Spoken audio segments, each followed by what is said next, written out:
No way.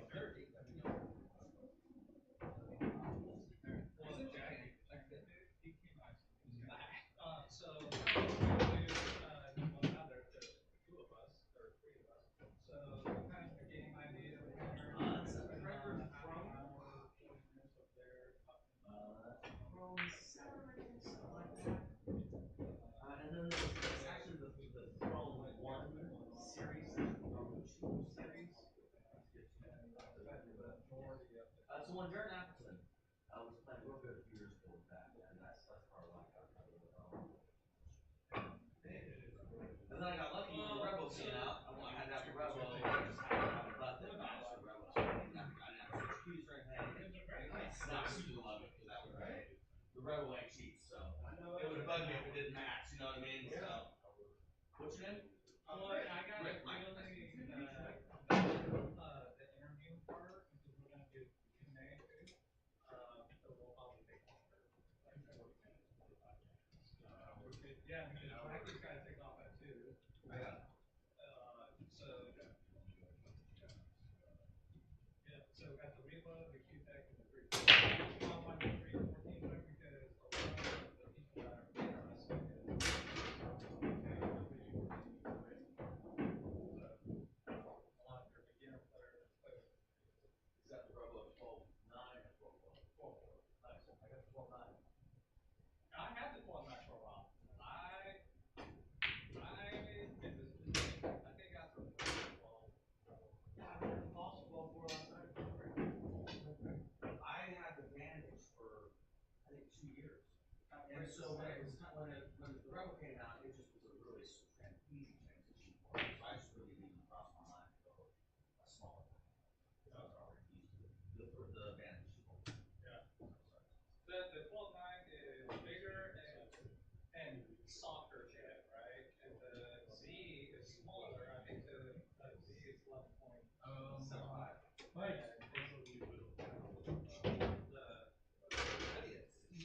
Yeah. Spell your last name. Deitchman. See, I always Oh, really? Oh, that's cool. That's all good, man.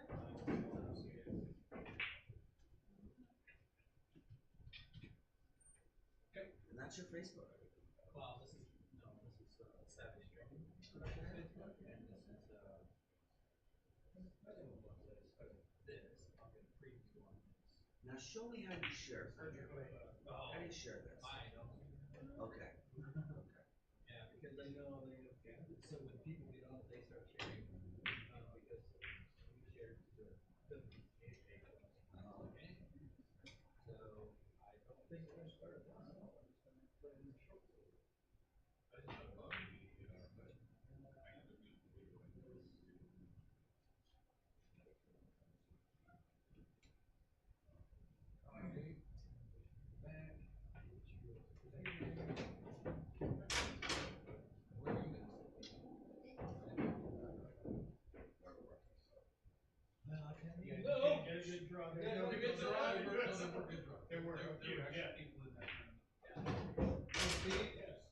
T-5 minutes. You want to get set up, please? Yeah. Por favor. All right.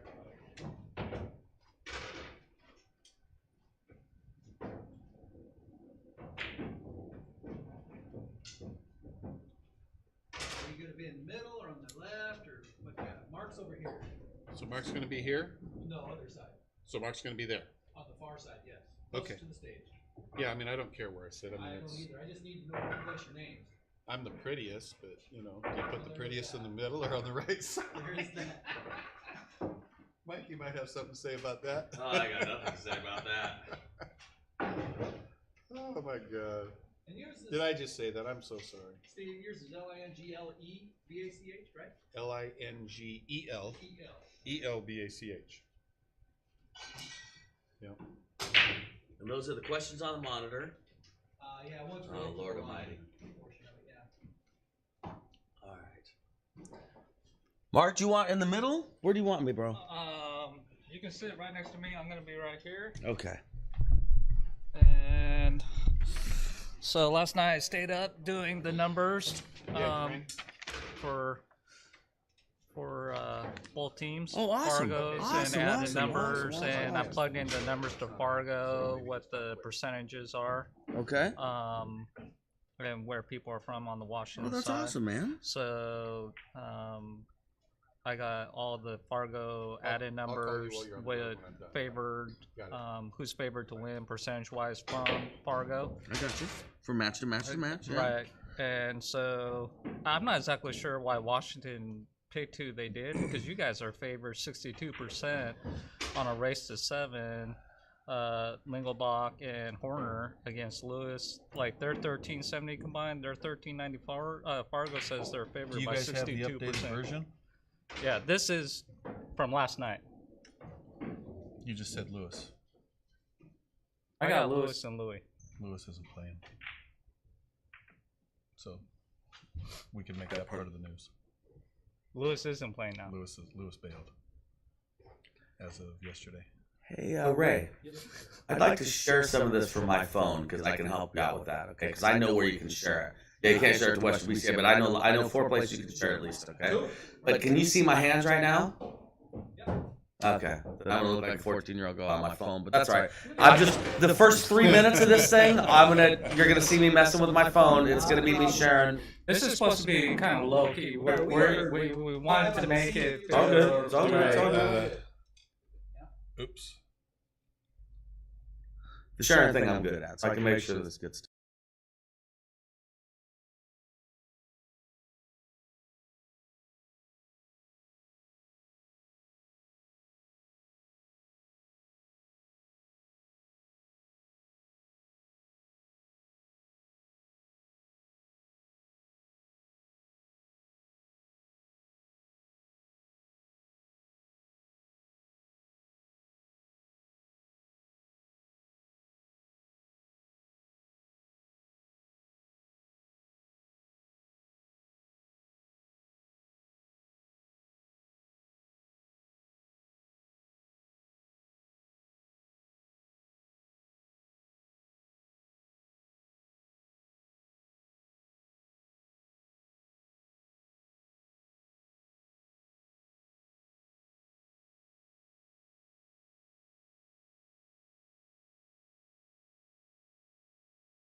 And we're live. So I'm here with Michael Deitchman and Steve Lingelbach. So this is episode 3. We are going to do tech reviews. My name is Mark. I'm hosting for Savage Streaming Productions, and we're going to, which is going to be awesome because we're going to do tech reviews on the 12.4 REVO and the Cuetec CYNERGY and the 3.14.3, because a lot of people are playing with the 3.14.3, maybe a little bit more forgiving, better for the lower ranked players. Sure, they're all good chefs. Yeah, they're all yeah, good for chefs. sure. Yeah, definitely. But I mean, just kind of getting into this because the major thing, which is pretty exciting for, I believe, for Oregon, for pool, is the Northwest Moscone Cup team.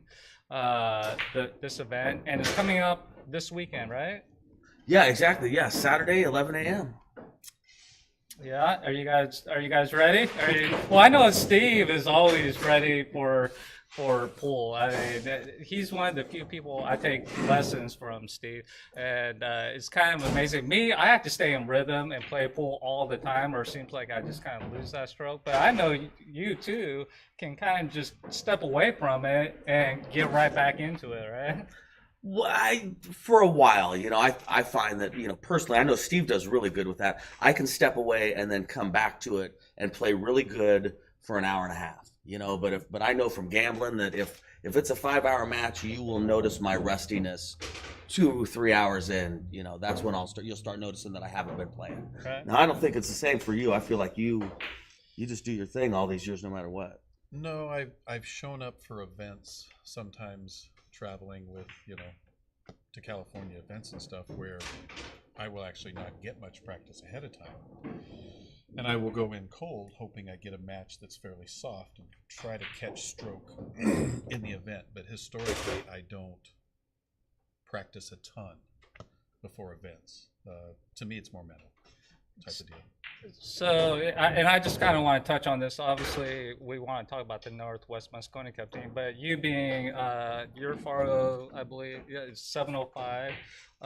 Yours is 673. I think that those are pretty close in ballparks. When you say, so you don't spend a lot of time warming up, let's say before the Moscone, like a couple days in advance. Like, what do you do to get ready for it? Are you doing drills? Are you just pocketing balls? Are you playing some cash games? It depends on which event. Like preparing for the U.S. Open that I just got back from in Vegas. It depends on what level the event is.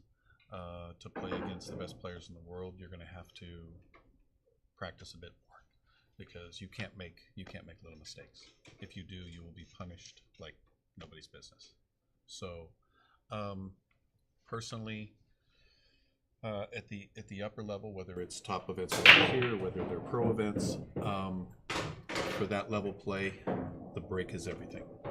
Everybody makes balls. Everybody knows how to make balls. You can practice for 2 days and be in stroke, but the break is everything. It really is. And I think, and Mike, just kind of getting your thoughts. Like, I know that when I was down there for BCA this last March for 8 ball, and I was talking to some of the guys I was talking to Daniel, and he was like, "Man, I was stroking pretty good, but the difference maker was the breaks. Like, if somebody made a ball on the break, they were running out." Kind of the same concept here too. I mean, because when you kind of look at the numbers, I kind of did the numbers, and a lot of people are pretty close in the same ballpark. Like, just because the second day is a lot of the single events, a lot of people are kind of similar. So in 9 ball, I would imagine even more so in the higher cargo numbers, the break is, because on a race to 7, right? And it's alternate break? Yeah, alternate breaks. Is it race to 5 or race to 7? Yeah, race to 5. But Yeah.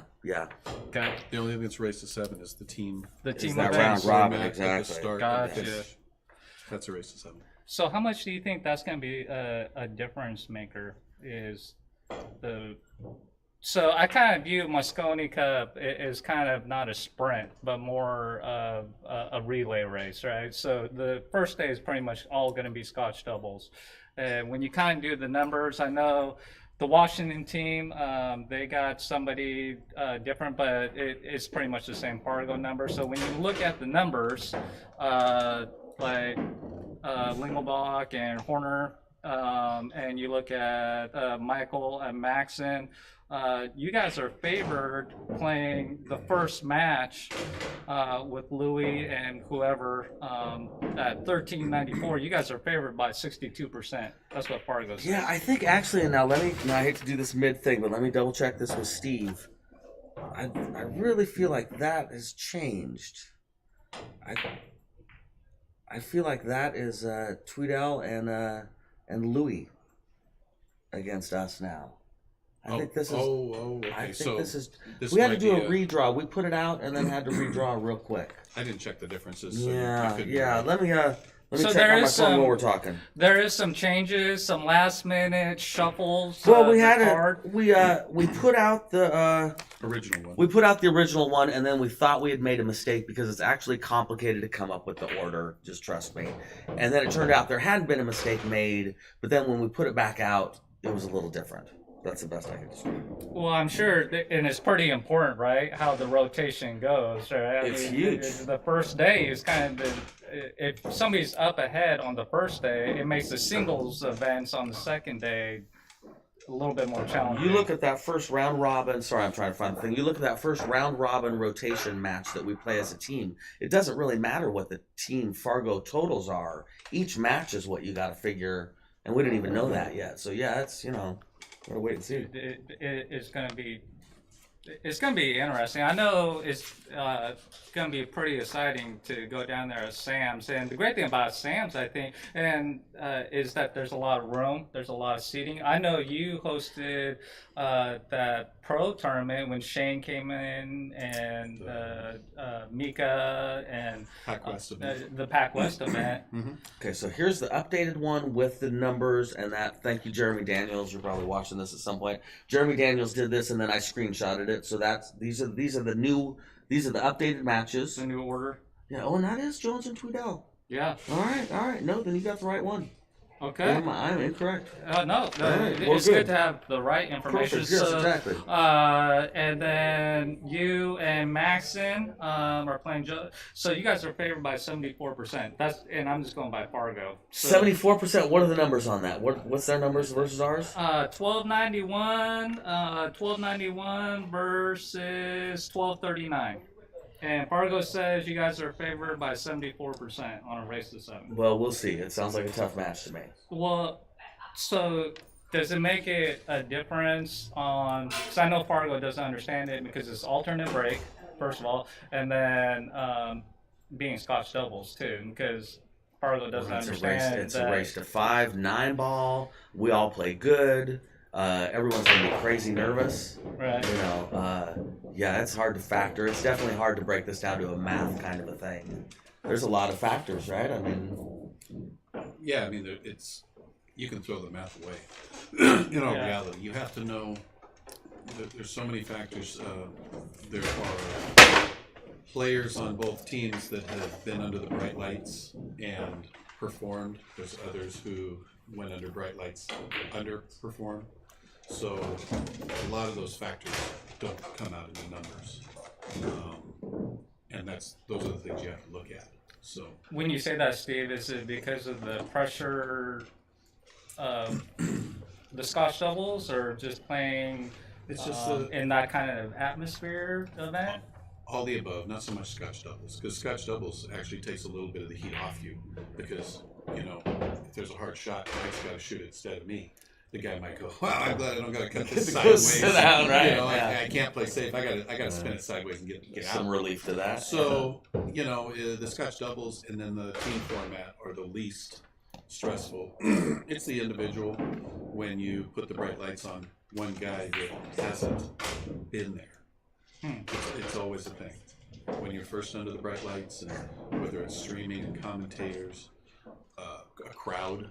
I've played with crowds of 500 people watching before, and it's the first time I played in front of 500 people. It was terrifying. So I know we were kind of talking about it, and we're going to get back to this, but I'm just kind of curious because both of you guys are some of the Oregon best players. I think you and Chris are kind of the highest. Chris Byers is the highest Fargos in Oregon. Chris being a 706, and both of you guys being on the team. And Mike, you've been around forever in the pool world. And Yeah, now to be fair, Steve's our only pro level player. Right. Just to be fair, I mean, Right. Steve is Oregon's only real pro level player. And representing Oregon. Well, thank you. But what are you doing to kind of get ready, mentally ready? Are you just... I practice a lot. I definitely go the opposite of Steve. I like to practice a lot. I like to practice the game I'm playing. Yeah, I like drills. I got stickers at home on my table for drills. I've been hitting Sam's. Yeah, it's not. Listen, it's not his gig, and nor should it be, because what he's doing works for him really Well, no, good. he's got little stickers. I just got. Oh, okay, yeah. Oh, okay, yeah. I mean, see, he's laughing because there's little stickers. All okay, yeah. For me, that's a big deal. My precision goes up a whole lot when I practice drills. I don't only practice drills, but I do find that when I get the stickers out and practice drills 5-6 times in a row and have a couple different patterns I'm playing, when I go out and play tournaments or gambling, my precision goes up. I don't know why, but it just seems to help. Something I've been kind of working on is doing more, instead of just sitting there doing drills, L drill and rail drills and stuff like that. And I know Steve had me working on rail position, coming off rails and stuff. Is playing straight pull. I know they asked Johnny Archer one time, like, what are you doing to get ready for big events? And he, what motivates you? He's like, I'll go down in my basement and I'll run straight pull. And he's like, my hands will start shaking when my numbers start kind of getting out there. I was going to say, straight pool, they say, is the only game that comes with its own sense of inherent pressure. You can play by yourself, and yeah, it doesn't matter who's around. When you're on that 30-second ball, and if anybody that's missed on their second rack of straight pool knows what I'm talking about. You're mad. It's upsetting. It's frustrating, and yeah, that's why I don't play straight pool. I was doing it the other day, and I got through a couple racks, and I was on the third one, and I missed a pretty easy shot, and I actually was getting pretty upset about the whole thing, and I kind of felt nervous. It's just me, and I'm like, why am I feeling nervous? I'm just here playing against myself. And so you're saying you do drills and you practice a lot. Steve, you got your table that you do lessons on, and how big are those? They feel really tiny when you're firing balls in like 4-inch pockets. 4-inch pockets, yeah. It feels really tiny when you're trying to fire a pocket. It will spit it right back out to you. Are you practicing on 9-footers or barbells? I'm practicing at Sam's, which are definitely bigger pockets than his and cut different. I'm practicing at home on mine, and yes, Steve's pockets are tiny. They're 4 1/4, and it's an adventure on his table. Yeah, he should be primed and ready to go. So it's pretty interesting to see two different viewpoints. Because me, I'm kind of like you. I just need to practice and. I gotta try and get better. I gotta work at it. Like, oh, my elbows. Yeah. Kind of getting back to this. So pretty much the numbers are pretty much going to stay the same. It's going to be pretty. Is Dan Louis staying with you? So is he coming down pretty soon? Yeah, Damien's coming down tonight, and Stan and Danny are coming down tomorrow. So Stan's going to play cheerleader. Awesome. Taringo, yeah. So I know it looks like a lot of them are from Livewood. I know it says Dan lives in Mercer Island. Mm-hmm. Does he still live out there? Yeah. Man, what a great ambassador of pull Dan is. Humble, nice. He talks to everybody. You're smiling over there, Steve. Do you have stories? Right? I've got stories, but I'm not going to share in a public place. Danny is a great guy. Yeah. He's a really close friend. Yeah. So. Stan's a great shooter. It'd be kind of nice to see Stan involved in something like in one of these days. So, what do you guys think of the overall numbers? Like it looks pretty close to the same. Like Kim Jones is a 590, Liz is a 603. Liz has been winning kind of everything out there that she sets her mind to it for the most part. I go into every tournament trying to feel like an underdog. I don't like it. It looks tough. Yeah, I don't like it. Yeah. But we have home court advantage. It's tough action. Portland. We have to play good. Catch the Blazer spirit. So we're. It's two good teams. I think it's going to be really close from what the. You can't look at the numbers. But that's the numbers just say it's Steve. The numbers tell you it's a coin flip because there's a cap. Yeah, that's what it tells you. So I mean, I've got obviously opinions on different areas, and for the last 20 years, I've gone to Vegas and played with the Glenn Atwells and Tarangos and Louis, and won national championships and all kinds of silly stuff. And there's enough experience there that in team formats, the chemistry is huge. Chemistry is such a big thing. Yeah. And that is why you have seen, whether it's Team Oregon or Team Washington, mix it up a little bit and try different people to see if they can get better chemistry and things like that. So I've seen teams with more talent. Years ago, we played at the BCA, and if you don't mind me telling a little story, it was John Morbido, David Rhodes, which people don't know who he is, but he was a pro level player. David Rhodes has been around for a long. David Rhodes, Russ Pettis, Dave Revis, a stacked team, and I played with Schumacher and Andrew, and a couple guys that are like 550 Fargos, and we didn't beat them once. We beat them twice. We beat them Hill, and then we beat them later on very, very badly. But sometimes better players and the egos don't mesh. And I've been on those teams. I've seen those teams. So since then, I choose not to play with, sometimes players that don't play well with others. And it's a thing. It's just and it's a big thing. Well, so on the bigger picture of things, so like the Mosconi Cup, Europe against Asia, Europe against USA. Yeah, and USA, we finally got one against Europe, and so it's kind of funny that you mentioned that, Steve. So do you think the chemistry is almost more important? I mean, obviously the numbers are important, the skill level, but the chemistry seems like it's the most important thing. Exactly. Without question. Do you think that's why USA did one this time, because they had a better chemistry? Partly, yeah, because they had Skyler that was starting to, evolve into his own, and Billy Thorpe being a one-pocket player that is evolving into more of a rotation player, is better than he was, but he's known as a bank pool player. One pocket, and then they threw Tyler Steyer on there, which was a young kid with a lot of heart. He played really good.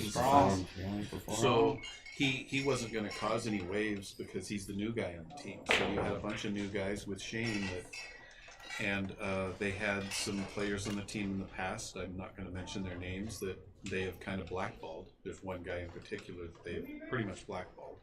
They don't want him on the U.S. team. His skill set's there, but he's not on the team, and they don't want him for that very reason, the chemistry thing. He's been on the team before, so it's huge. It's absolutely huge. Well, and just kind of speaking on our level, just playing teams down at BCA events down Chinook wins, like you can you play against other teams and kind of see where the chemistry isn't there and nobody's really talking, and you can kind of feel the vibe, like, oh, they don't really like each other, but they're trying to get closest to that Fargo cap number as possible. So, yeah, I don't know, Mike, if you agree that you could be a lower Fargo and still maybe be better than what the numbers say, because you have chemistry. Yeah, I think chemistry can be really important. I do. I think chemistry can be a big deal. I do think in an event like this, and Mosconi too, you have to remember it's a race to 5-9 ball, and there's a little bit of coin flipping going on. Yeah. And to make too big of a deal about that, I get uncomfortable sometimes. I mean, Mosconi Cup is a great example where we lost a bunch of times in a row, but it's a race to 5-9 ball. Yeah. These guys all play good. It's it's like the NBA team that loses. They're still a good team. They still have a chance. You know what I mean? I just hate to make too big of a deal about it. It's not a race to 21 over 2 days or something. It's little short races. Well, and I see Steve Toon joined, Bill Armstrong joined. If anybody has any questions for Steve or for Michael, please chime in. We'll try to get them answered. We do want to spend a good amount of time doing the tech review on the 12.4 REVO. Mike, I know you got to take off like around 2ish. Clifford was supposed to be here, but he had some things come up.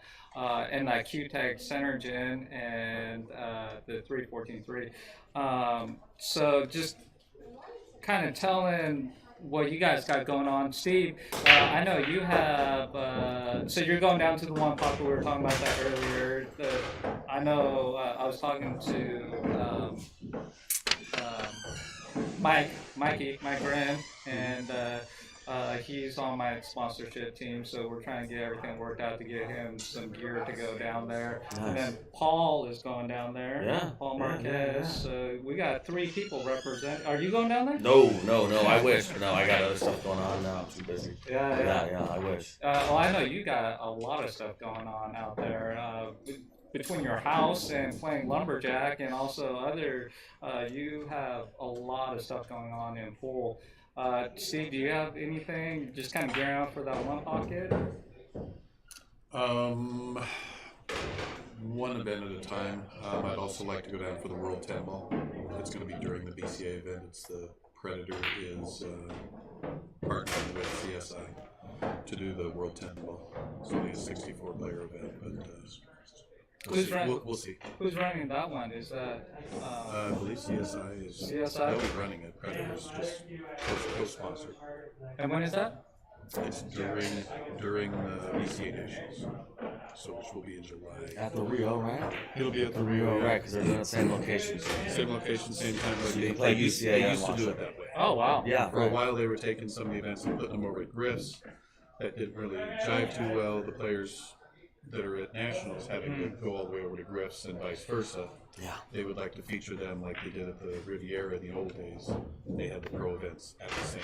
Both the venue. pros and the amateurs miss doing that. Yeah. So they're going to do that again this year. Are you? You're pretty good at rotation player. I play pretty good at rotation. You know, all those guys. You know, those are different levels though. Those guys doing that, they play. Like I say, Steve's at a different level than me. Those guys play real good. I'd love to go, but it's an investment in time and money to go. And you gotta know it's probably not going to go your way, and be okay with that. Well, I don't know what the entry is. I'm sure it's in the like 1,000 or The something. one pocket's $550, $600 for the U.S. Open. All the U.S. Open, they're doing bank pool, straight pool, and then one pocket.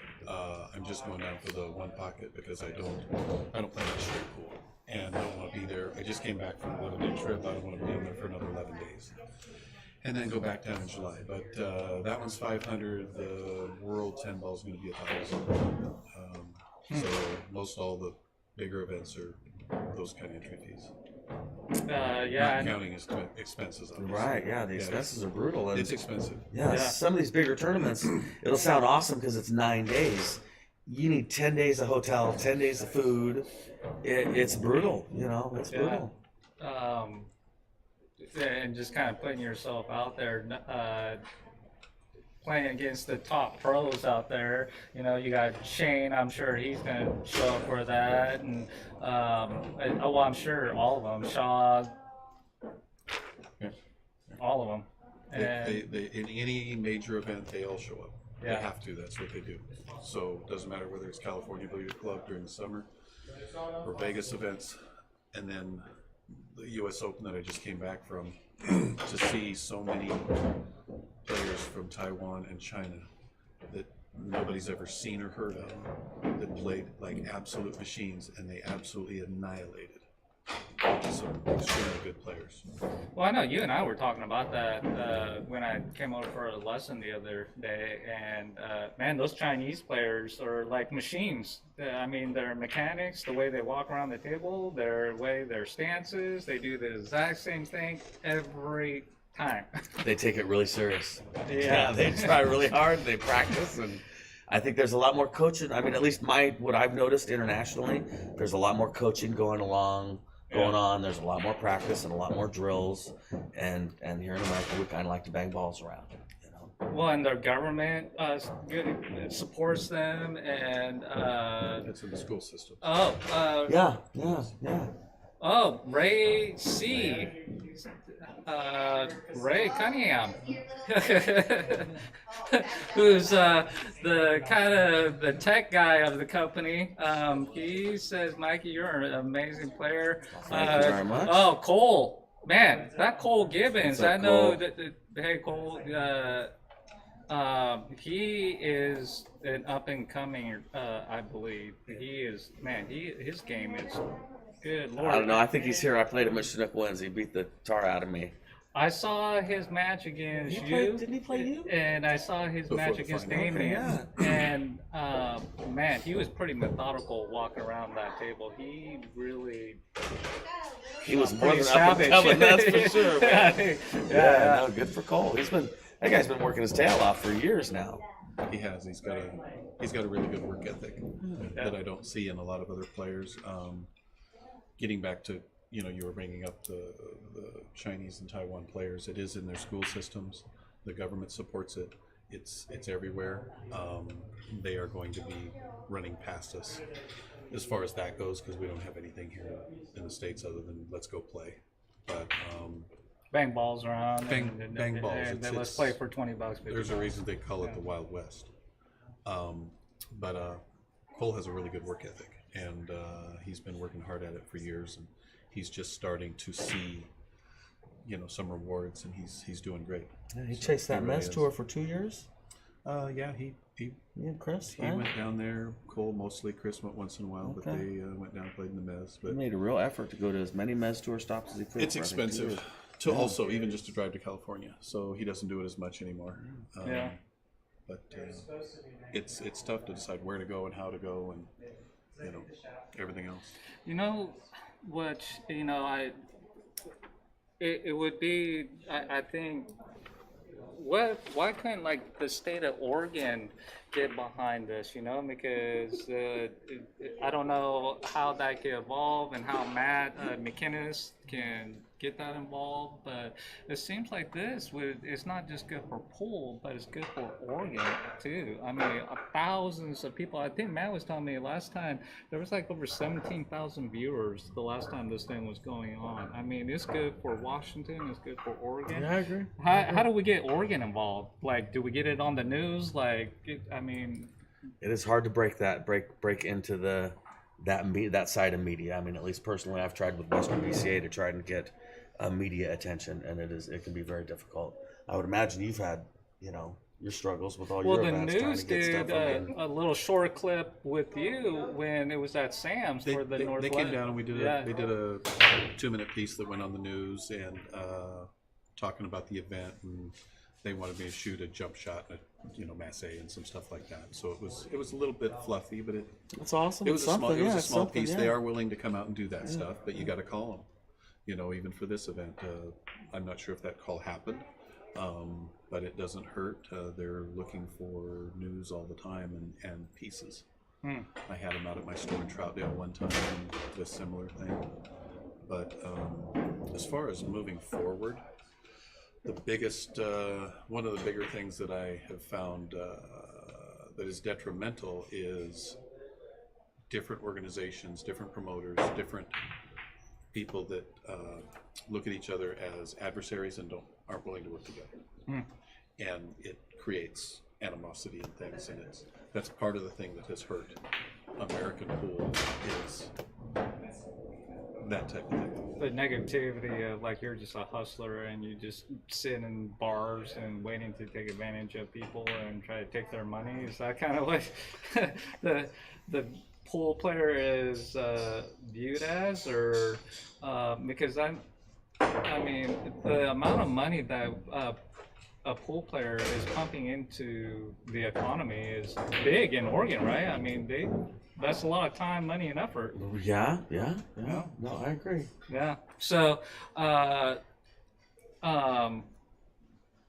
what do you got going on? I know that you got your hands in a little bit of. Oh, I'm just transition living situations. It's nothing that amazing. And then I'm getting ready. Yeah, whatever. And then I'm getting ready for this event. I'm practicing a ton for this event. When that's over, Ford just contacted me. I'm third on the waiting list for the Memorial Day tournament. They're at, I think it's at 15th Street. Yeah, that's about it. Looking forward to summer. Yeah. Summer will be good. Yeah. Well, I see your pictures on Facebook of all the work that you're doing on your place. How do you like living out there? I like it. It's convenient. We were looking at, believe it or not, we were looking at some locations that were up to 4 hours away from here. So, so Sandy to us, I'm feeling really good about it. I feel really close to everybody still. Yeah. No, I like it. It's where something like that. Yeah, it's where my wife grew up. It's family land. Oh yeah, it's going good. So pretty much after this, you're just gonna be. You do a lot of promoting. That's kind of your Yeah, gig. I got my finger in a lot of stuff. Yeah, Yeah. got my hand in a lot of things. Yeah. So Yeah. when are you finding time for pool after this? Like, are you? Well, after this, I gotta get my new pool room set up. I'm hoping by the end of summer I'll have that all set up. I gotta kind of build some of it and do some drywall and electric and all sorts of stuff. So I'm hoping after this I can kind of relax and focus on that. Yeah. And then, like I say, I'll do every once in a while. There'll be a tournament like out about 15th Street that I'll go play. You know, I've never been there, and I was just talking to somebody about it the other day. It's a great venue. They've got a and great venue there. and I know Jesse Bergman runs tournaments out there all the time, Yep. and you were They just run up them. there with Chris watching the Saturday, Blazers Sunday, game, and Chris, I think she said she looked like a lunatic rooting for the Blazers up in Washington, but it sounds like it's an awesome place to play pool at, though. I find it to be it's a big open venue like this, a bigger room than this, but big and open. And then there's there's a Chinese restaurant attached to it too, like it's a big L. And I don't know, I just like it. Yeah. It's a good space. So what's the entry on that, or is there add-ons? Oh, I'd be making it up, Mark. $50. I'm making that up. Oh. And yeah, there's definitely added money. Ford. Yeah. Well, it's not $15 because it's a big tournament. It's probably $50. Right. That's awesome. So some of the tournaments that is coming up, we have the RCBC. It's also going to be this Saturday. I know a lot of people, and that's the 625 and below. Are you going to stream the Northwest Cup? Yeah. answer. And so we're doing that one. Then we have the Elite, unfortunately. I know a lot of people would like to have seen you guys in that. That's going to be the 18th and the 25th and 26th for that one. That's going to be here at Fortune Star, and we'll be streaming that, doing some post interviews and stuff like that. So that's going to be a big one. Yeah, I'll be there. Yeah, I'm in. Yeah. So maybe we can do an interview with you. Oh, sure, definitely. Yeah. So we are going to. I think the biggest part for us is because we want to hear what you guys thought about the Moscone Cup thing, what you guys got going on. Is we want to do this review. So. We're going to take a short intermission and kind of move some lighting around and reposition. We're going to stream Beaglebox because Steve and Krista was nice enough to bring the Cuetec CYNERGY down here for us. They, what's kind of nice is they live like three minutes from here, and they're a demo center that sells pool cues for a lot of the Oregon players. And they were nice enough to let us use the Cuetec CYNERGY 15,000. And I think the great thing about Steve and Chris is that you can go there and actually demo them. There's some places that won't let you put chalk on a cue, and so a power draw shot. He's got a 9-foot pool table there too, right? Yeah, you just try it right Speaking there. of chalk on the cue, balls to hit on a gold ground too. Yeah, and it's a demo center, so you can try out all the stuff, and it's local, so I'm all about supporting local. So Those tips too. yeah, that's big. So we're going to take a short intermission, kind of move some stuff around, and we got some cameras already set up, and give us a few minutes, and we are going to move over there. Cool, let's do it. Thank you.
Okay, so and we are back, and we are gonna do the tech review. I've been pretty excited about this the whole week because I mean I've played with the CYNERGY. That's my 3.14.3, the one that came.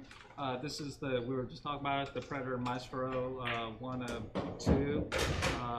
Really like that whole setup right there. I got it connected. I'm using the REVO 12.4, but I know a lot of people like the CYNERGY too, especially with the white tip. I mean, it looks pretty cool. And what's the name on this? Conjurer or Pro Taper? The taper of it? Well, the CYNERGY shafts are a Pro Taper. They're different than the others. Yeah. Yeah, so it pulls back more like 15 inches without changing, and then it starts to rise up. As where the REVO is a conical, more of a conical taper. They play a little different. They feel a little different. Well, and so this being conical, which, and this is just me, I like it. This Pro Taper, I know Mucci's coming out with the Pro Tapers. I don't know, you have a more of it in if Mez is going to come out with their Pro. Is that one going to be Pro Taper too? Down in Vegas, the last trip, I actually hit with the Mez Ignite, is what it's called. Mika let me hit with his cue for a half hour, and I really liked it. The taper is a mixture of the two. It's not a Pro Taper totally, and it's not a conical. So it's a mixture. I like the white ferrule. I think that makes sense. I don't know if it helps or not, but it sure couldn't hurt, and I like it. It makes sense to me. Well, so I got this connected. This is K. Mickey makes for Predator, which is a custom builder for Mez, and I kind of weird, but I like the radial joint. I have had the 12.9. I've had the 12.4 on a unilock. And this is just my personal opinion, that the radial pin connected to a REVO is a lot more contact feeling. So you have the radial on there? Yeah. Really? Yeah. I really like it versus the unilock. And for a long time, Predator wasn't doing it. You had to get them from Molinari Predator over in Europe to get the radial in the P3 version. But a lot of people out there are using the 3.14.3. I liked it. I know Chris Byers still using 3.14.3, and there were some Canadians using the 3.14.3 when they came down for the U.S. Open qualifier, and man, they can make that 3.14.3. I think that's a great shaft. Yeah, listen, the 3.14.2 is a great shaft. So's the one. Yeah. Yeah, I mean, compared to what I grew up playing with, I mean, I think right. So that is nice. I think they both kind of look the same. I got a prototype tip on there because I think we all agree that tip can make a big difference on the shaft for sure. This is a tip that I got a prototype from Steve. On there, I did have the Zan Pro Soft tip on there, and this is a tip, How, right? How tip, yes. Yeah, and he does a lot of the Chinese Taiping cues and stuff. Like he does custom cues over in There's China. a How cue line, and we're gonna probably carry it the next few months. This person that is making the cues and the tips was a coach for a long time, the top woman player in the world, and knows what he's doing and talking about. I haven't met him yet, but yeah, those are How tips. Yeah, and I really like it. It has a good response. So I know that you got to take off at 2, so maybe we should have you get up first. So here's the REVO 12.4. Maybe do a little slight cut shot where you have to come back around. Maybe do a draw shot. We just want to hear your opinion on the different. And this is a How tip? A How tip. And that's the 12.4? Correct. I see. All right. Yeah, because that camera's picking Ray's looking at me like I'm crazy over there. Yeah. Now, if I miss cue, I'm gonna hit a camera. But all right.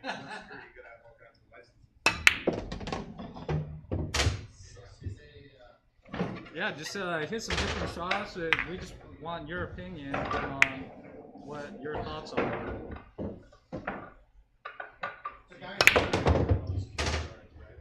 So you play with the 12.9, and yours is a radio thing too, right? No, mine is the quick release, but I mean I definitely have some issues with the quick release. It comes released too quickly sometimes. On kind of accident.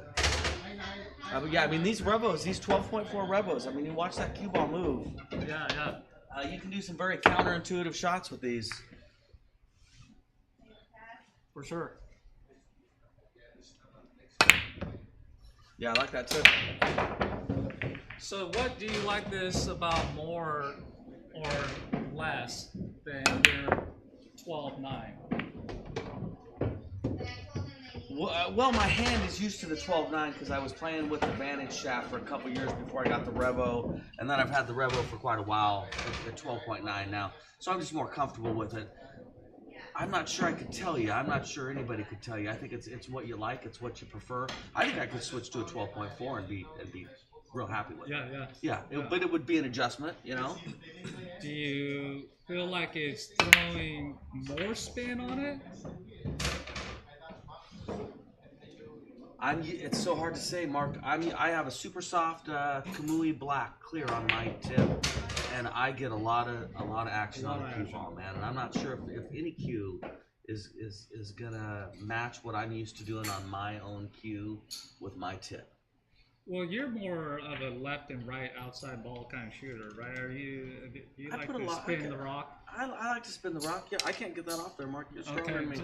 Sorry, bro. And so, I'm glad you had trouble with that. I feel better about myself. Yeah. And so here, we'll try the CYNERGY. And that is 12.9. Synergy, yes. Synergy, the Synergy made by Cuetec. Yeah, Made by Cuetec, Cuetec, the 15,000. And Steve, you have these two? Thanks, Mark. This Yeah, is Steve's. He let us use this, and so the big difference between the REVO and this Cuetec is that when I screw it on, and I kind of like that it screws on there tight. Like when I screw it in the REVO, it's pretty loose, and then I'll have to relock it after a few hits. Yeah. This one, once it's locked, it's in there. So try that. Super slim Pata? Carbon composite, radial. Super slim radial carbon composite shaft. And this is 12.9 or 4? Isn't that a 12 point. Oh, did they go a little different? I want to say 12.2 or 12.5. Okay. I'm pretty sure that's a 12.5. Is it 12.5? I'm pretty sure. And what kind of tip? There's so many companies coming out with Sorry, them Ray. that my 12.2 could be one of the other companies I'm thinking about. And what kind of tip? That's a sniper tip. And it comes stock with the Tiger. Stock with the Tiger. Tiger makes it. It's a sniper.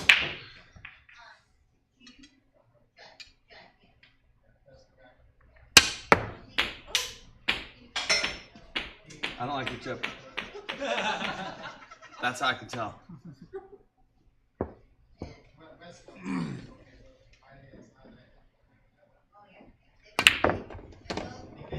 Yeah, I'm not getting as much action on that.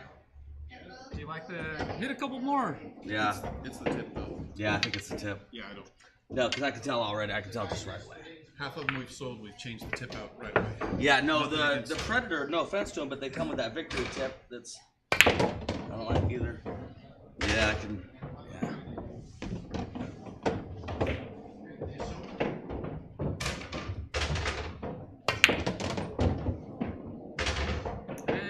It's different. Yeah, It definitely has some. I'm not getting the same as on the REVO, but I can tell right away. I like it. So do you think it's inducing spin more or less? Less. Or less. So it's inducing spin more. So let's say you have to throw a shot in there. Is your aiming going to be different because of it? Is it your line different? Nah, I wouldn't say my aiming's going to be significantly different in it. You know, everything you're gonna, especially on a throw shot, you're gonna have to adjust a little bit no matter what. But no, I wouldn't say I'd say it's these where I'm trying to get that cue ball to land there and then zing at that angle, like a ridiculous angle, an angle that shouldn't be possible, and I'm just having more trouble with this cue doing that. See, that's pretty good, but I don't like that back. It should have gone there, but you know, and Steve's saying there's some tip issues, so I'll buy that. But yeah, I definitely got the feel I'm looking for from your REVO, from your 12.5. All right, so let's try the 314. I'll let you try because you put that shaft on. I'm afraid. Man, I really do like how. Man, I that's will big say for with me. my quick release, I can set my cue on a carpet and move my hand a little bit, and the quick release will come undone. And I got to tighten it back up. So I mean, I love Predator, but I'm saying I know what you're talking about, Mark. Yeah, I had a P3 with the Unilock for a long time, and I really liked the Unilock. And but man, once I went this direction, especially on 9-foots, where let's say you're loading up on it to bring the cue ball back and forth, is there's less twanging in your hand. So here's the 314-3. Now this is a shaft I've always really liked. I really like their 314. Yeah, I still. Yeah, see that? I feel like even that's on there. But like Steve's saying, it's probably the tip that I'm really feeling more than anything else. That tip right there is precision. Well, I like it. Yeah, there's just a lot more zing with the REVO. With less effort. With less, well, yeah, sure, with less effort. Yeah, I mean, yeah. So when you say less effort, are you talking speed stroke? Are you talking like loading up? Are you talking? It just happens, Mark. It just happens. I mean, it's hard to, you know, when I put the stroke on this ball that I know I'm supposed to put, it either happens or it doesn't. That's a little better right there, but that REVO, it just spins like a top sometimes. It's just amazing what it'll do. But I got the super soft on there. I'm really used to my tip. I'm really used to my cue. You know, this is definitely not a scientific thing. I mean, that's why some of this can be so tough, because it is opinion based. It's what you feel. You know? Well, and if anybody has any questions or anything like that, I know Matt joined in. Matt says he knows that shot. Right. No, Matt's seen me do that a lot. Yeah, I mean, that's right. Yeah, so, come on in over here. And so if these three right here, in your opinion, and I know it's kind of hard because the butt end is different, the tip is different, but if you were just saying like, hey, I'm going to go play in this tournament and I need something. I could take this REVO 12.4 right now and adjust in 6 minutes. And get it, on. Yeah.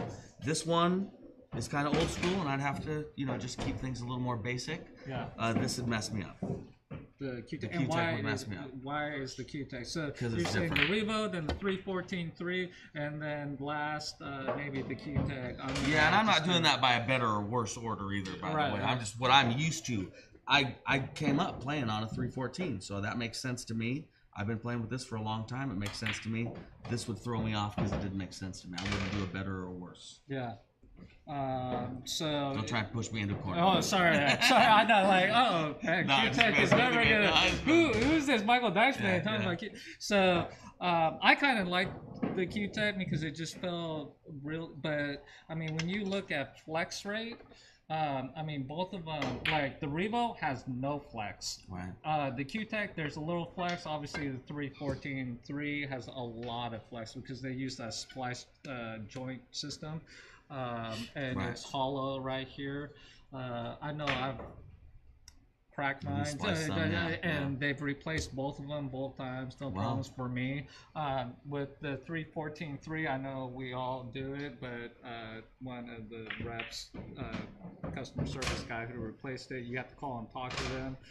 They said do not hold your hand here on the 314-3 because the moisture in your hand will make it swell because it's hollow right here. And so when you're holding it all the time like this, the guy said, do not do that. So they do say those things. Really? Okay, they do. He's not lying. He's not lying. So he said, I've been a dealer for 20 years. Well, I know like these that things. advice. That seems ridiculous to me. And I do, and this is once again personal preference. Now that I've play with the Revo so much, looking down at chalk on this maple shaft, it irritates me. It gets dirtier and dirtier. Yeah. And I don't know. I know you play with the Mez, the Pro. The EX Pro. Yeah, the EX Pro, which I really like, the 30-inch. Which is the same material, the carbon fiber, which is carbon fiber, or I'm still playing with the. okay. I'm still Laminated, I'm though. still experimenting. Okay, right. It runs actually. It's not laminated. The Mez shafts, they run a carbon fiber rod Really? Okay, down but the middle. so low deflection.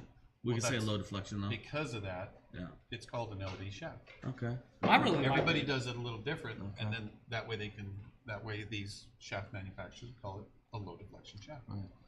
Whether it is or not, you have to decide once you start hitting balls. Yeah, and then But you have to decide, do you even want a low deflection shaft? I mean, Right. that's a real question too that people take for granted these days. That that's a real question. You don't have to like a low deflection shaft. I know some guys. The Taiwanese players Yeah. these days are loving that swerve. Yeah. There's shots you can only shoot if you can make that swerve. So Well, and there's also. Oh, hold on. Wait.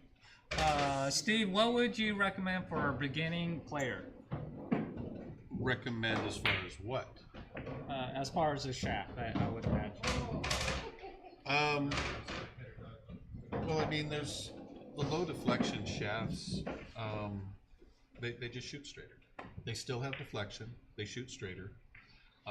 So the whole industry is going to low deflection shafts. It So, seems like that is. I mean, it's just is what it is. So unless you're buying $100 or $150 cue, you're not going to get the low deflection. But they're putting low deflection shafts on $200-$300 cues now.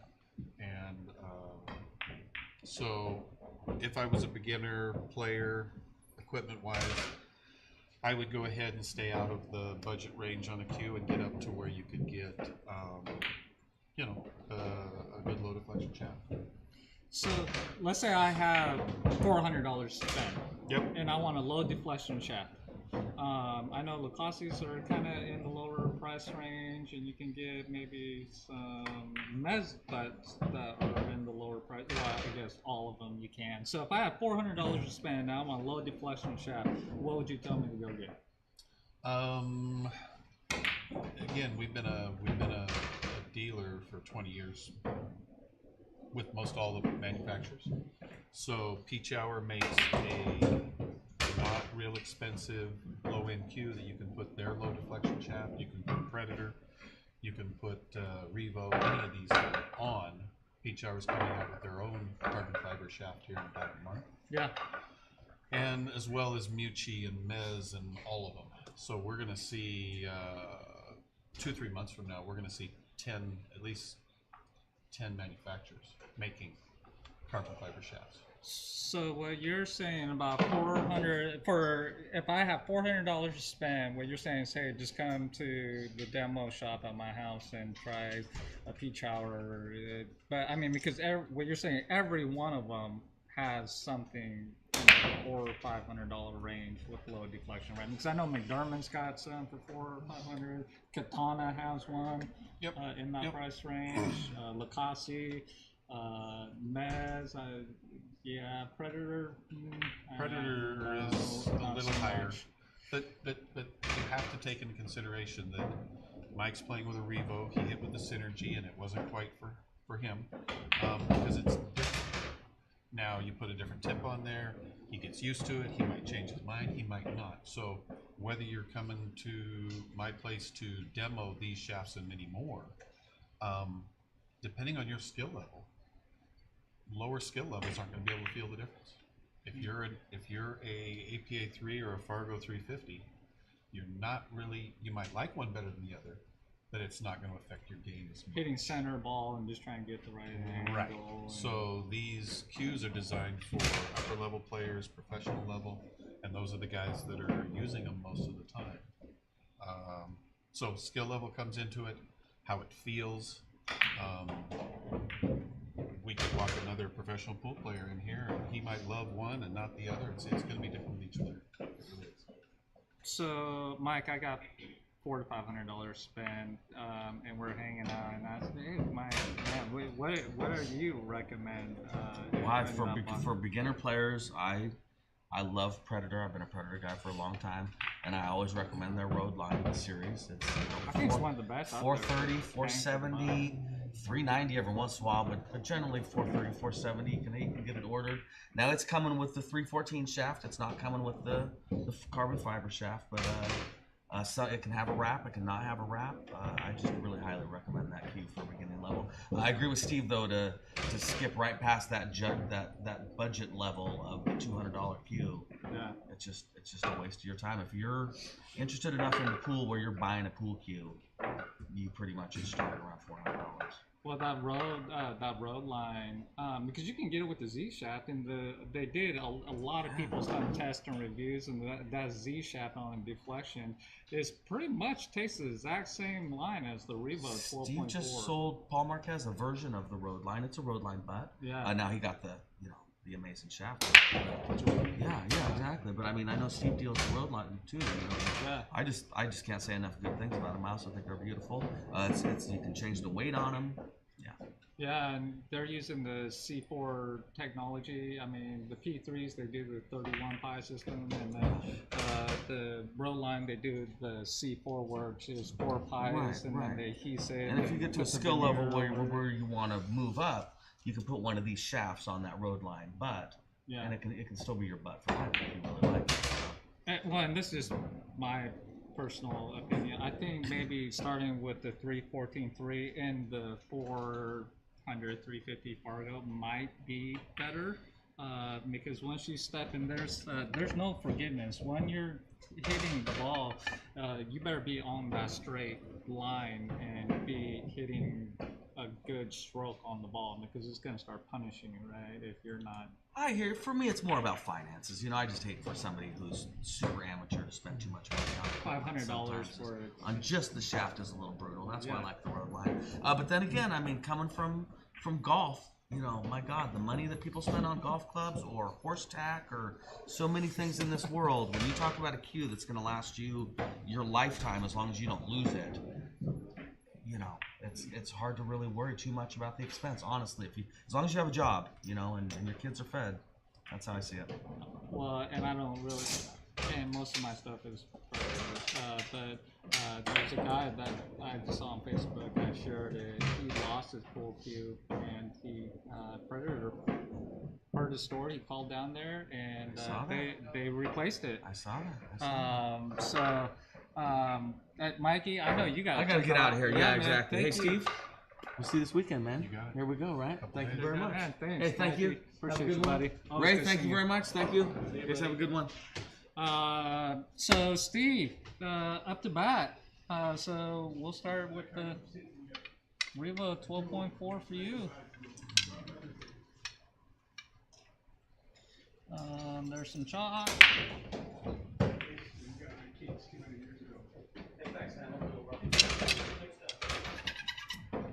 12-4, so this is your cue we're hitting balls with. Yeah, the Predator, Maestro, 1 of 2.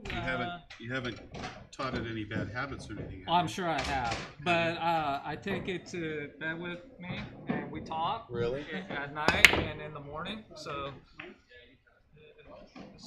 we're working some stuff out. So obviously I have tested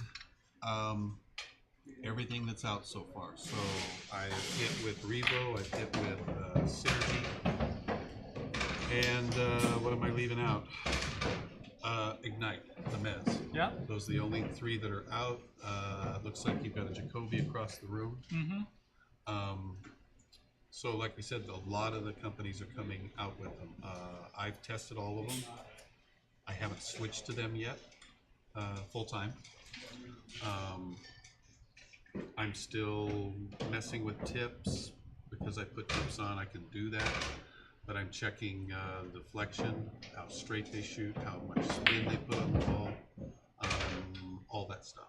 Well, at your level too, I imagine when you're investing thousands of dollars to go play an event, all those different pieces actually are pieces of the puzzle to kind of get where you're trying to get to? What would you say to, let's say, a 550 below Fargo guy who, because you do lessons all throughout the week, and what advice would you give to a guy, let's say that's 500 and below? Like, hey man, I'm going to spend $500. I just got this Predator road line, but I want to switch to REVO 12.4. What would you tell them about that? Like, this is what I like about it. It's just going to vary. I mean, as far as the carbon fibers, you know, Mikey wasn't enamored with the Synergy, but Stan Tarango, who's a very accomplished player, is driving down tomorrow to pick up a Synergy. So he's hit with both, and he likes the Synergy more than the REVO because he's hit with both. Whether he stays with it or not, with other companies coming out, that is an unknown. We don't know which one's going to be the best. We don't know which one pro players are going to gravitate towards. I did talk to a lot of the Asian and Taiwanese players at the U.S. Open, and some of them switched to the carbon fiber and then switched back to the wood. So it's a mixed bag so far. Well, I know Joshua Filler, who won the U.S. Open. That's what he did. He was playing with the REVO, and then he went back to the Z shaft. Right. The 30-inch Z shaft, because he's just like, I like that feel and the look better, and I mean, he just won the U.S. Open. So, but a lot of players are. It's the new toy on the block, so they're all testing it. People that are sponsored, like Shane, he has to use it, and so he makes that adjustment and makes it his own. I'm still in that vacillating period. I want to hit with the Ignite from Mez. I want to hit with Peach Hour, even the Mucci, and check all of them out, because if you go to a race and you're driving a Ferrari and I'm driving a Volkswagen, I'm probably going to get beat in that race. So you need to go compete and think that your equipment is not holding up to your competition. well, so take some shots, and I mean, I know you shot with the 12.4 plenty of times, but so when you're, and I can get some more bullets. So when you're lining up with that REVO versus, say, a regular maple shaft, are you have to use less amount of left, right? Are you adjusting for that because it is a carbon 12.4 or? That's all part of the learning curve. I found when I was testing that I've played with Predator Z shaft, the Peach Hour copy. So when I started testing the carbon fibers, I found that rather than using one full tip of left to throw a ball in, I would get the same throw and the same deflection using about a quarter tip or a half tip. So, and that basically told me that there's either more deflection with the different tips. So some of them just shoot straight. So what do you like about the 12.4? The 12.4 is one that I currently have in my bag. No, Chris has sold it. Never mind. Yeah, I was gonna say she sells all your stuff. What are you talking about? He laughs, but it's true. Yeah, I'm pretty sure that's gone. So, like the BK Rush that you had about 5 times, and Chris has sold out of your bag like 5 times. A guy came from Cottage Grove yesterday, and he bought the actual same Predator 9K. Yeah. The wrap goes to the bottom on them. If you haven't seen really them, like they're really that cool. idea. And I like the wrap coming to the bottom on the new line. I do too. So I took one with just some simple points, and I took the 12.4 and I put it in my bag, and it was in my bag for 2 days. And when he found out that Q over lean on that rack was the one that I was testing, he bought that Q. Bob Zach came over to play one pocket that night. He wanted Bob to hit some balls with his Q. His name's Chris. And he wanted to say that me and Bob had hit balls with his Q. Bob didn't quite pick up on it. The guy's heartbroken because Bob never hit a ball with his Q. But It could be a trend that takes off, and we see, somewhere between 70 to 80% of the market carbon fiber. There's a reason everybody's making them right now. Yeah. It's just real early in the decision stage, and whether the pros are going to stand behind it if they're not sponsored, right? Mm-hmm. Or whether it's a little bit of a fad because some of the pros are already switching back a little bit, and maybe waiting for more to come out and test that also. So you and I are both golfers, or try to be golfers, and so I remember the transition when golf was kind of from wood to people using steel in their driver shaft, so there was no flex on, the driver head that was like 3 inches wide and load up and hit. And then I saw the phase into titanium, and they're using carbon shafts now, and they're using carbon inside the head and the golf heads and all of this and that. And now everything in golfing drivers is going to carbon to get lower MOI and hotter inertia off the faceplate. Is that kind of the concept that you think is going to happen to carbon? Like, everything is going to go carbon? And it's funny because when me and Carissa first started becoming a predator dealer, and the 314s were new, and I was in Vegas talking to Mr. McCarty, I can't remember his first name, who was the original creator of Predator. And he told me right there, even though he was making all wood shafts, he said, I think in the next 5 years, 10 years or something, he says, we're going to see either all fiberglass or all carbon fiber. And he brought up carbon fiber. He said, the whole industry is going to go to that. And I thought, he's crazy. And he was sitting there talking to me. And here we are. We could be at that stage just like persimmon changed over to metal. yeah, Carbon fiber and everything else. We could be in the start of that stage right now. yeah. And I really think it might happen. Yeah, I kind of feel that you've hit with the Cuetec CYNERGY, haven't you? Well, here, let's just put it on there. And tell everybody, hey Chris Lawson, good dude. Oh, hey Chris. Is Chris on there? Yeah. Tony Sandoval said it was Chris Lawson. Yeah. He's from down south, Roseburg, I believe, or something. They just bought that cube. So, obviously, I've tested both the REVO and the CYNERGY, and I have had, not being a Predator guy, like you and Mike, or people that have just played predominantly with Predator, I have a little more of a open opinion. Yeah. Because I'm not, I sell Predators, but that doesn't mean I've played with it forever. So I'm coming in more with a eyes open, attitude. And if I were currently to pick between the two, I've been hitting more with Cuetec. But I have been changing the tip to either a Zan or a Everest. I do like that Zan Pro. It's called ProSoft, right? I know I have one. I've got a premium soft, Premium soft. and they do a super soft. Yeah. So the Zan tips are pretty good tips. Yeah. How much do those cost? Most all your layered tips these days are anywhere between $35, $40 installed and everything.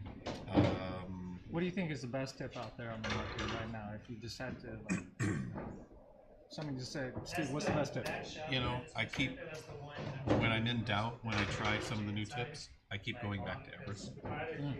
And they've been around for 15 years, and I know the way they play really good. I've been using Zan, I've tried Kamuis, I've tried all of them. But with different better players, you're gonna get different opinions. One person's gonna swear by one. Well, I'm positive you know more than I do. Isn't Everest isn't a layered tip, right? It's a solid tip. No, it's layered. Is it layered? And that's buffalo hide. It's not pigskin or anything like In the that. Everest? Yeah. If it's buffalo, I'm not aware. I think thought it was it's buffalo to be more compact and pigskin. I don't know for sure. Um, I should know that answer. I thought I read somewhere that Everest was using buffalo hide, and their system was that it's supposed to be more of a hard feeling. Even a medium feels like a hard, but you get the catch on the tip like a medium. So I don't know. I've never played with one. So. The biggest thing with tips right now is some of the companies, I'm not going to name which, but some of the companies, the tip, if you order a soft, it ends up being a hard within about 30, 40 days. It changes its hardness. And so with the Everest, I feel that it stays consistent, and the Zan has stayed fairly consistent. Again, I talk to a lot of top players, and that's a common feeling with some of the different brands, that they change their hardness and they have to rip them off after 30 days, put another one on to get the hit they want, type of deal. Well, so that's a thing. Well, and have you noticed this in layered tips? So, like, let's say you get the feel of one of the layers, right? And it's like, okay, it's time to reshape, and you got to reshape it, and then you get to the next layer, and it doesn't feel the same, or it glazes on the next layer. Have you experienced that, or like there's a glaze spot on one of the next layers, or?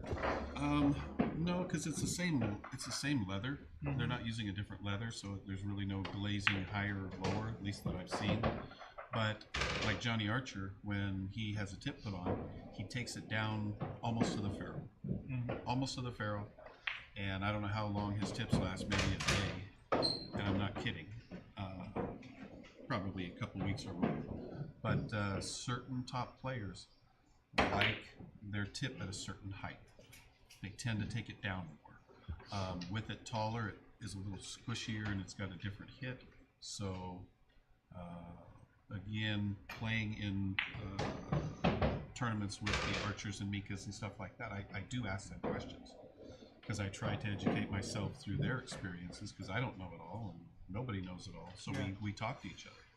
And most top players take it down to a certain level and they say, I want it right there, type of deal. At the Open, Mika had a tip put on because he miscued the match and he was mad as heck. And he took it over, and he had a guy named Kenny Koo from San Francisco put a new tip on, and Mika was very particular with how he wanted that I want tip it on done. the 5th layer. It's a thing. You can see the layers. I leave gotta- three layers before you start to send No, radius over. I don't like a big fat tip at the end of But it. if you just put an arc on it, there's going to be like 8 layers or 7. Yeah. A lot of the top players are going down to 3 or 4 layers, and then starting the radius. Yeah. It doesn't last as long, but they like it better that way. I do too. And that's I'm nowhere close to your level, but I just, me too. I think I can line up or the feel better. So the Predator, REVO 12.4, and the Cuetec. Which one do you fits your game better? Because I know you use left and right. I mean, obviously you use some center ball when you have to, but you like to spin the rock a little bit, right? I don't. A little different on that area.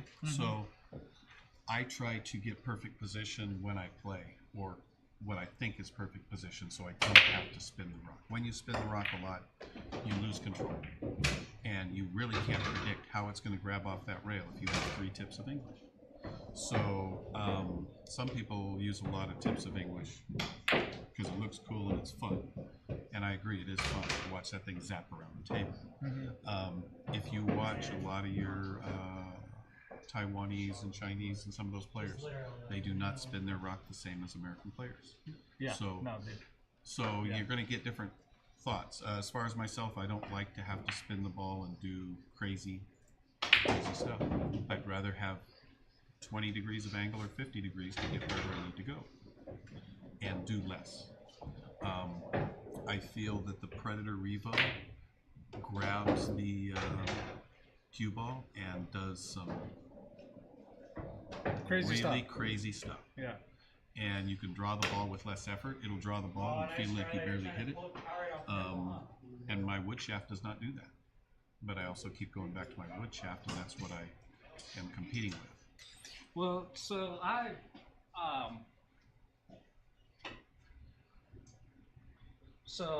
spent a little bit of time with you the other day when I was doing a lesson, and I was trying this Cuetec, and I really like the feel of it. I like the white tip. I like this pro taper. Really doesn't bother me.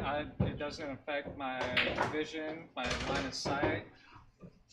Like I'm with kind of Deitchman in the thought of how it's easier to align. I don't know, just because your eyes focusing on it quicker. With the white ferrule. Yeah, Yeah. with the white ferrule. Sorry, I said tip, but like for me, it's easier to look down on. I like. And once again, I think it depends on your butt end, on how it's built and stuff, and the kind of feel that you're looking for, right? I like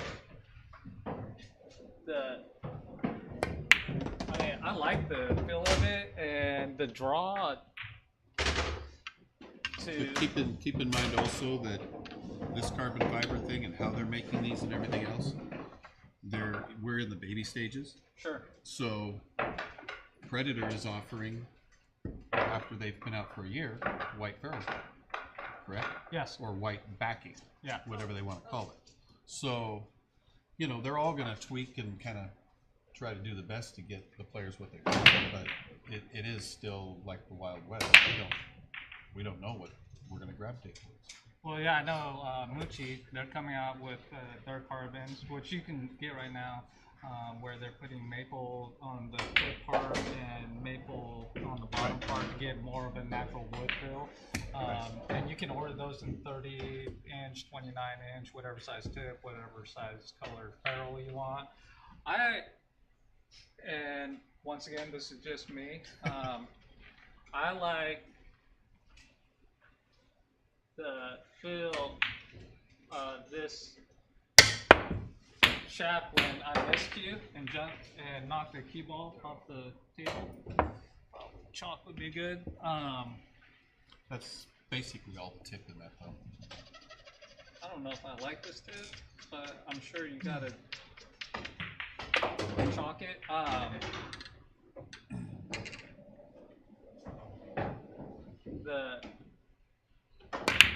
The ability to draw back on it is pretty strong. I mean, I was given lessons one time, and swear to God, I with beginner players, they do that where they miscue and that ball jumps off the table, and they did it so much that I brought a catcher's mitt from home, and I stood down here and literally caught the cue ball flying through the air. Well, yeah, we'll work on that one next time we have a lesson. Well, yeah,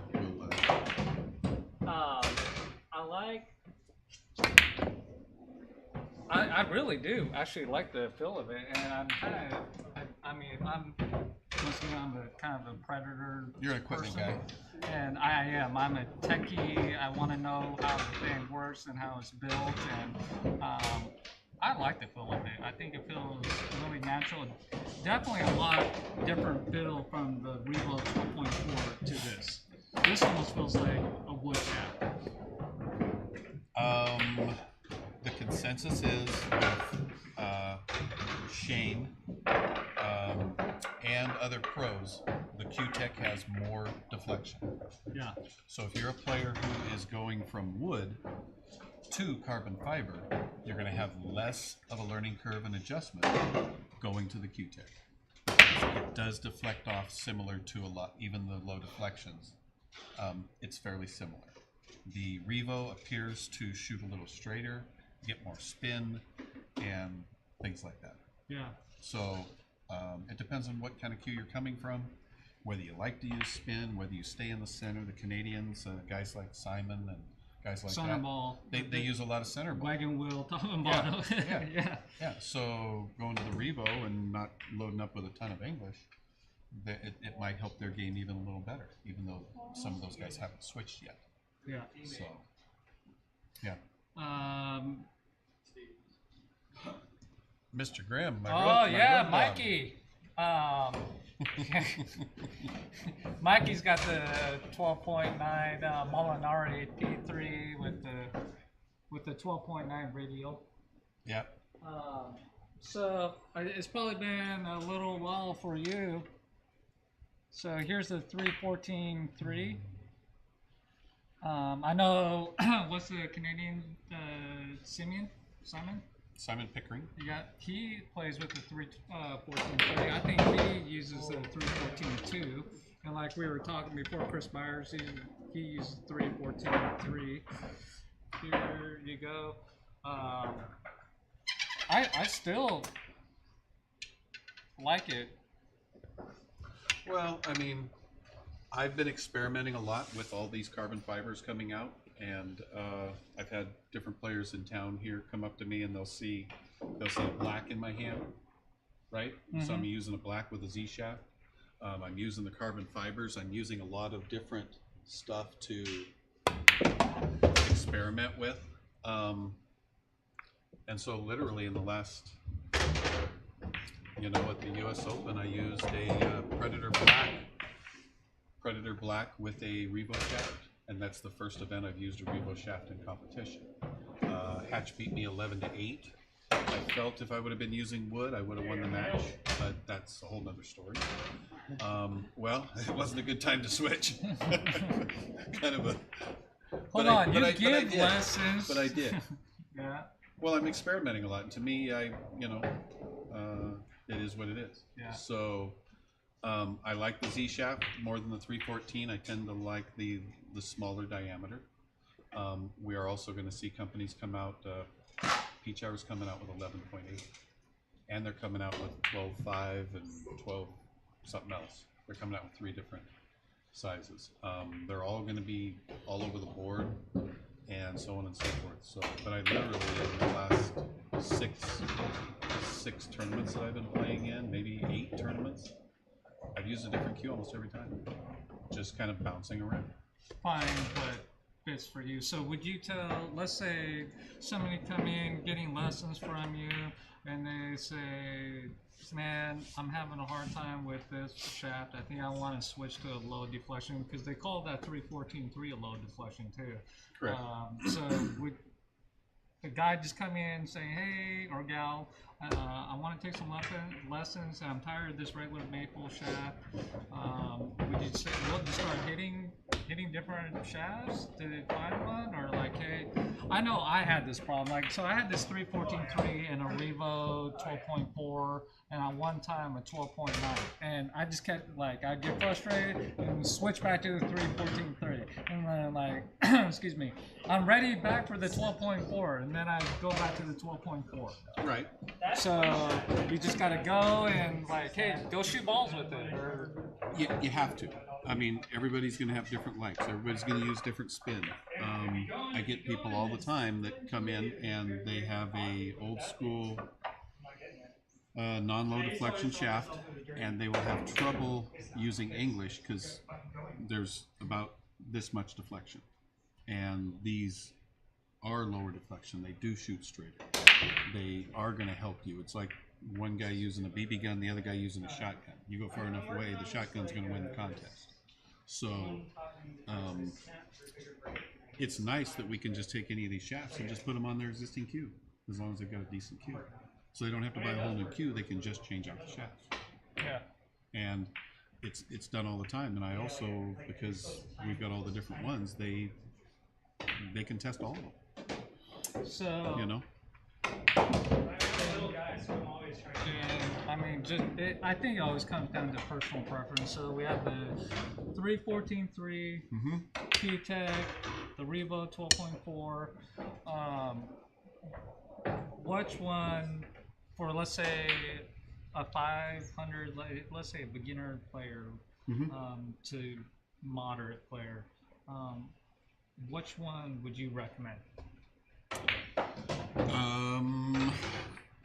Silly question.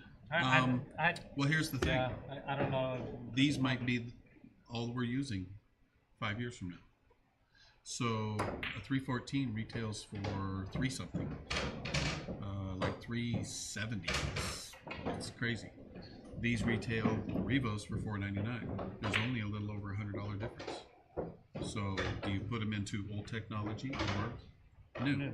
I would, if it's not part of their budget, I would lean them into the new technology because a lot of people like it, and it's really going over well. Yeah.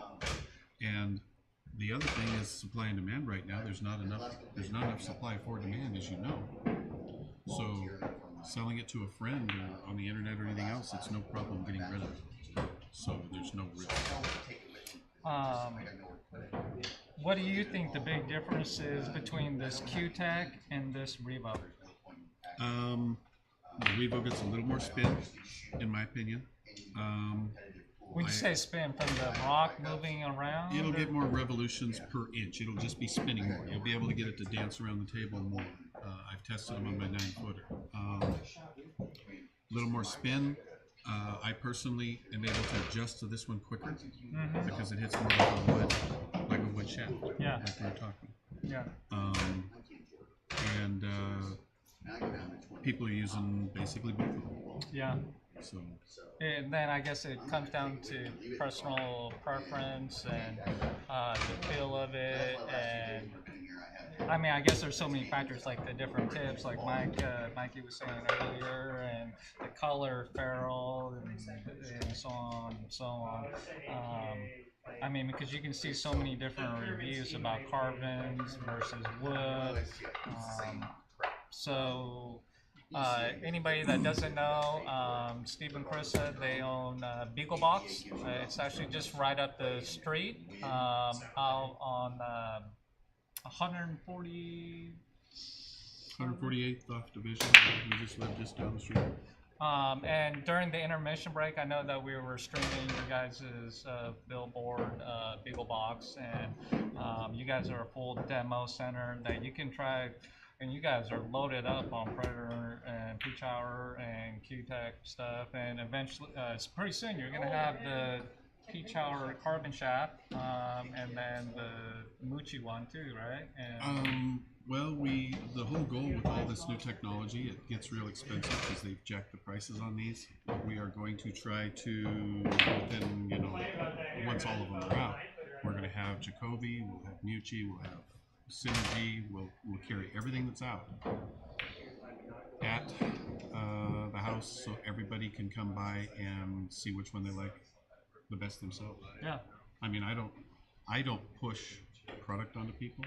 I just educate them on what I think with my experiences and skill and knowledge. What I think is, really my opinion. Yeah. Well, and I think that's the thing about a lot of the reviews out there. You see a lot of them on YouTube, and they're just personal opinions. You almost gotta just try them yourself. But getting to hear different mind thoughts on these shafts, I think helps other people out there to kind of get an idea of what might be the best for them to kind of get in the ballpark of what they're looking for in their game. I mean, they look somewhat similar. Obviously, Cuetec being the slow taper and REVO being condylar, and the 314 being condylar. I think these both are hollow and they both shoot foam inside of it. I think the REVO has the metal rod pen that goes about here to kind of balance and weight and offset.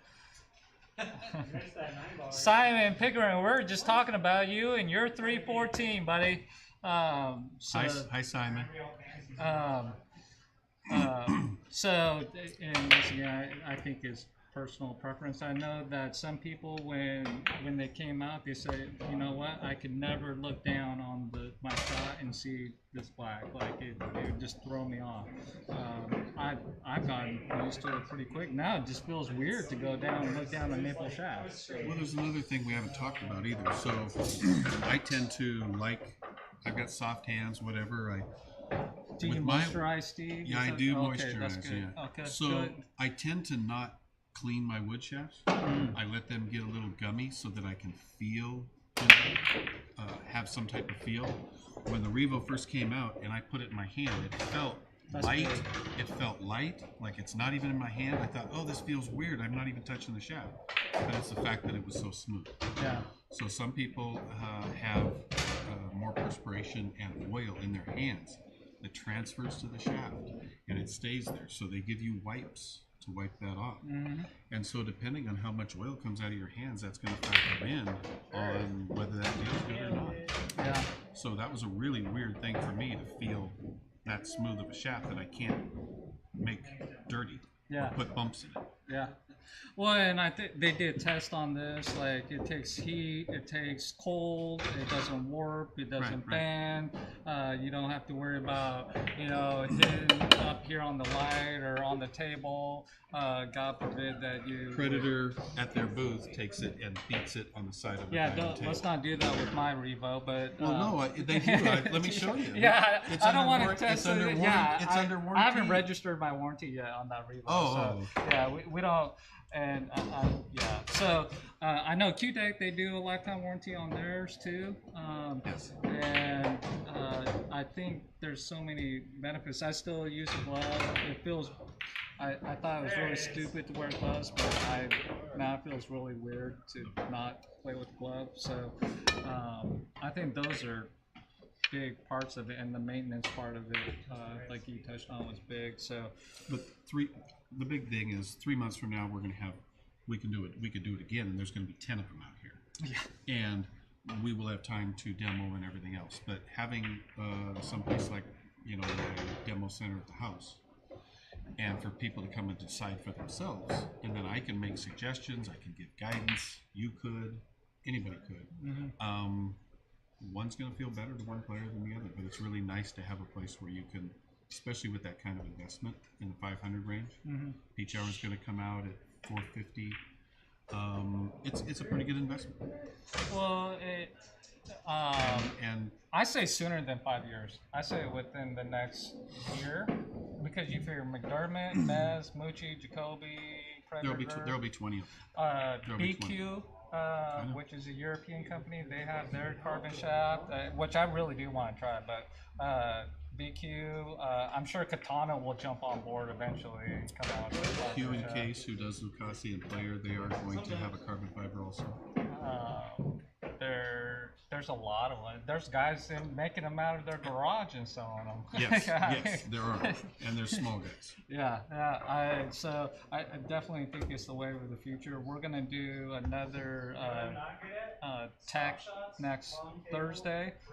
Some more reviews on buttons and some other cool stuff. But I know we pretty much have taken a lot of time. I think we covered a lot of stuff on the 314.3, the Cuetec. These two, I think, are the big battles right now, the Cuetec and the REVO out there, because obviously Shane Van Boning being the #1 player in the world, he's playing with Cuetec, so everybody sees it. They want to be like Shane, and man, that Cuetec is going to take me to the next level. A lot of European players are switched to the REVO, even some of the Chinese players did Some too. of them, But a lot of the Russians, they went to the REVO.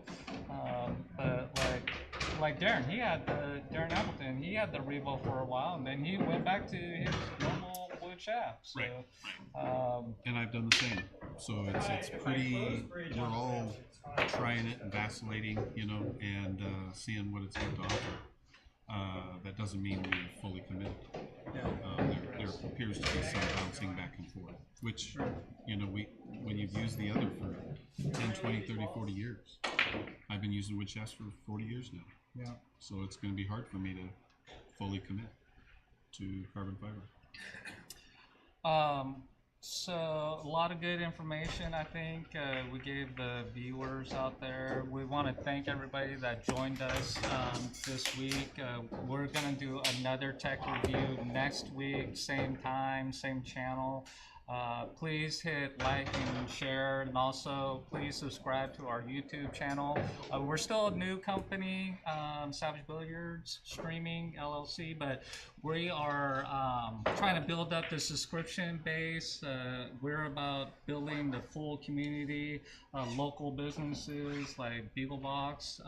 We just trying to advance Oregon pool because there is a lot of committed Oregon players out there. So we're just trying to do our part and try and spread the message of Oregon players. So please like, share, subscribe to our YouTube channel. We want to thank everybody that joined us. Tune in, watch Steve, Michael Deitchman, Liz Cole, Chris Byers, Matt Horner, Cliff Maxon. They're going to be battling, representing Oregon. And it's going to be at Sam's at Saturday at 11 o'clock. 11 o'clock in the morning. Come down to Sam's. Val, who's the owner of Sam's Hollywood Billiards on 42nd and Sandy, awesome lady, loves pool players. She puts $500 every month into the Sam's Hollywood Billiards Tournament, which Steve and Carissa run on every last Sunday of the month. One of the go-to tournaments to go to test your resolve and your heart. All the good players are coming down there. Paul, Mike, Steve, Randy, all of them. So if you want some good pool action and some really awesome food, you should check out Sam's Hollywood Billiards on 42nd and Sandy. They make 6 soups fresh every day. They're going to be there. They have plenty of seating down there. I'm sure there's going to be a lot of people down there watching that this weekend. I believe so, yeah. It's going to be an event. It is going to be an event. It's going to be awesome. It's going to be exciting. I know, isn't Sarah and Kevin streaming? Is it Railbird streaming? Railbirds, yes. Yeah. Yeah. So I think I saw on her Facebook that she's here in town now. I believe here in Oregon. Sherry Ross. Probably. Yeah. So good people, Railbirds. Yeah. He said a mouthful. I just think that it's a great thing that, whether it is Savage Billiards, Bigglebox, Railbirds, Damien, Jam Up, all the people that are trying to do stuff for pool, I think that all of us working together and not having animosity and issues is a big key for what we're trying to do. Okay. And some of that has happened in the past, and I just think what you guys are doing here is great. Thanks for having me, and everything. So, We will see everybody next week. right, buddy. Thanks, Steve. Appreciate you.